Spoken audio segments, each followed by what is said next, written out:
രാവിലെ 8 മണിയായത്. ഞാൻ ദേ ഒരു ബാഗൊക്കെ എടുത്ത് റെഡിയായി ഇവിടെ വന്നിരിപ്പുണ്ട് കേട്ടോ. ഇപ്പോൾ നല്ല വെയിൽ വരാൻ തുടങ്ങി. അപ്പോൾ ഞാൻ ഓർത്തു കുറച്ച് നേരം എന്നാൽ വെയിലത്തിരിക്കാം. രാവിലെ ഒരുങ്ങി കെട്ടി എങ്ങോട്ടാണെന്നായിരിക്കും ചിന്തിക്കുന്നത്. ഞാനും ബിജിയും കൂടി ചെറിയൊരു ഷോപ്പിങ്ങിന് പോവുകയാണ്. അപ്പം ഞങ്ങളുടെ എംപ്ലോയറുടെ ഡോട്ടർ വന്നിട്ടുണ്ട്.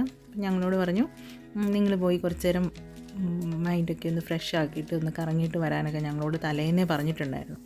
എന്നാൽ പിന്നെ ഞങ്ങൾ ഓർത്ത് ഞങ്ങൾക്കൊരു അത്യാവശ്യം ഒരു ഷോപ്പിംഗ് ചെയ്യാനുണ്ടായിരുന്നു. അതിൻ്റെ വിശേഷം പിന്നെ പറയാവേ. അങ്ങനെ ഞങ്ങൾ ടാക്സി നോക്കിയിരിക്കുകയാണ് കേട്ടോ. ഇതേ ബിജി ആ പുറകിലൊരു ഊഞ്ഞാലയിൽ ഇരിപ്പുണ്ട്. അങ്ങനെ ഞങ്ങൾക്ക് പോകാനുള്ള ടാക്സി വന്നു.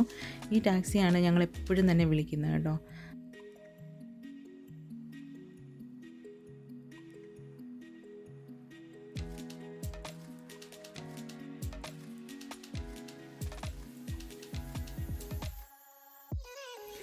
ഞങ്ങൾ രാവിലെ തന്നെ അത്യാവശ്യപ്പെട്ടൊരു ഷോപ്പിങ്ങിന് പോകുന്നത് എന്തിനാണെന്നുള്ളത് അടുത്ത വീഡിയോയിൽ ഞാൻ പറയാം. അങ്ങനെ ഞങ്ങൾ പോവുകയാണ്. ഞങ്ങളുടെ തൊട്ടടുത്ത് തന്നെയാണ്. ഒരു 4 കിലോമീറ്ററൊക്കെ കാണത്തുള്ളെന്ന് തോന്നുന്നു ഷോപ്പിംഗ് സെൻറ്ററിലേക്ക്. അവിടെ നമ്മൾ ഇടയ്ക്കിടയ്ക്ക് പോവാറുള്ളതാണ്.